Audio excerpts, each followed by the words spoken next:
ফেব্রুয়ারি মাসের বেতন নিয়ে যা জানালো শিক্ষা মন্ত্রণালয়।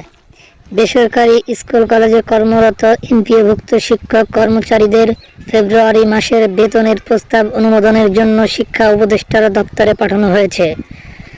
উপদেষ্টা অনুমোদনের পর এ বিষয়ে জিও জারি হবে। এরপর মাধ্যমিক ও উচ্চশিক্ষা অধিদপ্তরের মাধ্যমে বেতনের অর্থ ব্যাংকে পাঠানো হবে।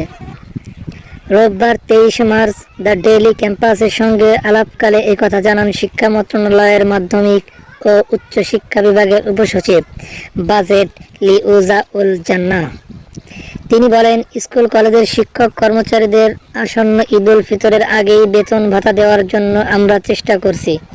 ফেব্রুয়ারি মাসের বেতনের প্রস্তাব পাওয়ার পর সেটি শিক্ষা উপদেষ্টার দপ্তরে পাঠানো হয়েছে। উপদেষ্টার অনুমোদন পাওয়ার পর জিও জারি হবে। এরপর চিফ অ্যাকাউন্টস অফিসের মাধ্যমে ব্যাংকে টাকা পাঠানো হবে। কবে নাগাদ শিক্ষক কর্মচারীরা ফেব্রুয়ারি মাসের বেতন পাবেন, এমন প্রশ্নের জবাবে লিউজাউল জান্নাহ আরও বলেন, এটি নির্দিষ্ট করে বলা সম্ভব নয়।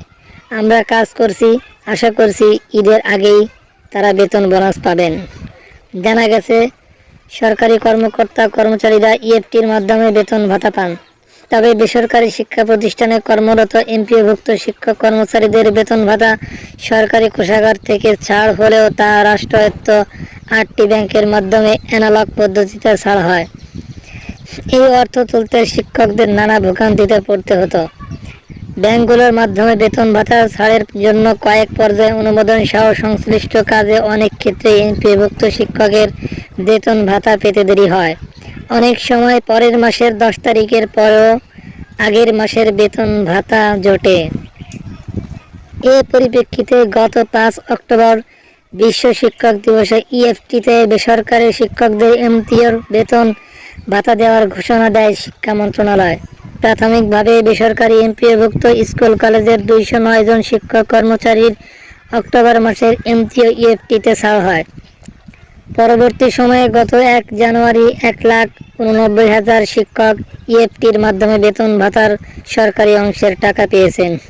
দ্বিতীয় ধাপে 67,000, তৃতীয় ধাপে 84,000 এবং চতুর্থ ধাপে 8,200 এর অধিক শিক্ষক কর্মচারীকে ডিসেম্বর মাসের বেতন ভাতা দেওয়া হয়েছে।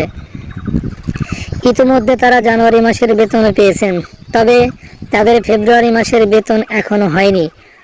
অন্যদিকে পঞ্চম ধাপে প্রায় 16,500 শিক্ষক কর্মচারী এখনও ডিসেম্বর মাসের বেতন পাননি। চলতি সপ্তাহে তারা বেতন পেতে যাচ্ছেন।